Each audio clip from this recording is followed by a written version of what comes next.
Good morning everyone. এই দুদিন interview হৈ গল এসএসসি জিডিৰ ফিজিক্যাল টেস্ট পিইটি পিএসটি আপোনালোক বহুতে হয়তো সকলো আপডেট পাইছে যেহেতু ময়ো আপোনালোকৰ নিচিনা এজন ক্যান্ডিডেট ময়ো ইন্টাৰভিউ দিব যাম ভিডিওটোৰ আৰম্ভণিতে এটা কথা কৈ দিও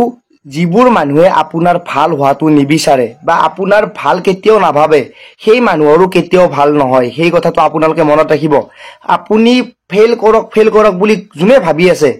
সেই মানুহজনৰ কেতিয়াও উন্নতি নহয় সেই মানুহজনক সদায় ফেলে কৰিব লাগিব সেই মানুহজনে দেখাত চাকৰি পালে দেখাত পাস কৰিলে তেওঁ সাকসেস হৈ না যায় সেই কথাটো কিন্তু মনত ৰাখিব সেই কাৰণে আপুনি যেনেকৈ নিজৰ কাৰণে কাম কৰে বেলেগৰ কাৰণেও ভাল ভাবিব বেয়া না ভাবিব আৰু ভাল কৰিব নোৱাৰিলে বেয়াও নকৰিব এইখন হৈছে সকলোতকৈ ইম্পৰ্টেন্ট ডকুমেন্টস যিখন ডকুমেন্টস নহলে আমাৰ অসমৰ লৰা ছোৱালী প্ৰায় লৰা ছোৱালী ফেল কৰিব কেনেকৈ বনাব কি কৰিব মই কেনেকৈ বনাইছো সকলো ডিটেইলছ এই ভিডিওটো জনাই দিম তাৰে আগতে কৈ দিও এইবাৰ আপোনালোকে এসএসসি জিডি যিখিনি লৰা ছোৱালী দিব আছে বাকিখিনিৰ কাৰণে কও ডকুমেন্টছৰ কাৰণে বেছি চিন্তা কৰিব নালাগে কাৰণ এতিয়া ডকুমেন্ট ভেৰিফিকেশন হোৱা নাই কিন্তু কেইটামান ডকুমেন্টছ আপোনালোকে নিবই লাগিব যেনেকৈ আপোনালোকে পাসপোৰ্ট সাইজৰ ফটো 5খন লৈ যাব আধাৰ কাৰ্ড 2 কপি লৈ যাব আৰু আপোনালোকে এডমিট কাৰ্ডো 2 কপি লৈ যাব ভিতৰত সোমোৱাৰ বাবে এই তিনিটা বস্তু বহুত বেছি ইম্পৰ্টেন্ট কিন্তু তাৰে পিছতো আপোনালোকে যেহেতু আমাৰ অসমৰ পৰা বিলংস কৰে অসমৰ বাবে হাইট লাগে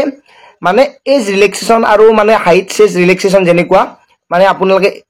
যিখিনি লৰা ছোৱালীয়ে 170 ৰ তলত আছে হাইট তেতিয়া হলে এখন হাইট চেষ্টৰ বাবে আপোনালোকৰ ৰিলেক্সেশন লাগিব যত নেকি আমাক অলপমান সহায় কৰি দিয়ে যদিহে আমাৰ হাইটটো কম থাকে 165 থাকিলে পাস কৰি না যাব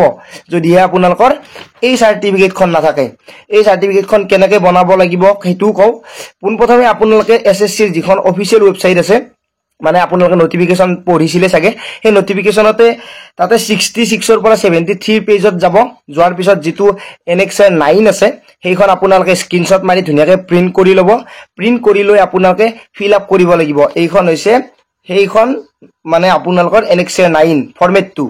ইয়াতে আপোনালোকে বেলেগ একো লিখিব নালাগে আপোনাৰ নাম লিখিব আপোনাৰ দেউতাৰ নাম লিখিব আৰু কোনখন গাঁৱৰ পৰা বিলংস কৰে হেতু লিখিব আৰু আপোনালোকৰ তহসিল আপোনাৰ যি হয় হেতু লিখিব আৰু ডিস্ট্ৰিক্ট আপোনাৰ লিখিব লগতে ষ্টেটটো আসামে সকলোৰে গতিকে আসাম লিখাৰ পিছত আপোনালোকে আৰু ইয়াতে একো সিগনেচাৰ কৰিব নালাগে একো কৰিব নালাগে জাস্ট আপোনালোকে ডিসি অফিচলৈকে যাব ডিসি অফিচত গৈ আপোনালোকে ইয়াতে ধুনিয়াকৈ গোটেইখিনি বস্তু লৈ যাব লাগিব কাৰণ সকলোতে কিছুমান ডকুমেন্ট চাই অৰিজিনাল ডকুমেন্ট যেনেকৈ আমাৰ এসসি আৰু পিআৰসি চেক কৰিছে এনেকুৱাকৈ আপোনালোকৰ কিবা কিবি অৰিজিনাল ডকুমেন্ট চাব পাৰে সেইকাৰণে লগত লৈ যাব লগত লৈ গৈ আপোনালোকে তাতে সিগনেচাৰ কৰিব লাগিব তিনিটা যিগুৰু তিনিটাৰ সিগনেচাৰ এটা কৰিলে হৈ যাব মানে ইয়াতে তিনিটা অপচন আছে কোনোবা এটা কৰিলে হ'ব এটা হৈছে ডিস্ট্ৰিক্ট মেজিস্ট্ৰেট এটা হৈছে সাব ডিভিজন মেজিস্ট্ৰেট এটা হৈছে তহসিলদাৰ এইকেইটা আপোনালোকে ধুনিয়াকৈ ডিসি অফিচতে পাব আপোনাৰ নিজৰ ডিসি অফিচত গৈ কামখিনি কৰি ল'ব এই ডকুমেন্টছখন নহলে বা আপোনালোকৰ মাজৰে বা আমাৰ মাজৰে বা মই নিজে 167 পইণ্ট সামথিং থাকাৰ পিছতো মই ফেল কৰি আহিব লাগিব যদিহে মই এইখন লৈ না যাও কাৰণ জেনাৰেলৰ হাইটত যোৱাৰ বাবে এইটো ইম্পৰ্টেন্ট আৰু কাষ্ট সাৰ্টিফিকেট আপোনাৰ যিখন কাষ্ট সাৰ্টিফিকেট আছে সেইখনো লগত লৈ যাব সেইখনো কিন্তু বহুত বেছি ইম্পৰ্টেন্ট আপোনালোকে গোটেইখিনি বস্তু লৈতো যাবই কিন্তু এইখিনি বস্তু নহলে আপোনালোকে ডাইৰেক্ট ৰিজেক্টটো হ'ব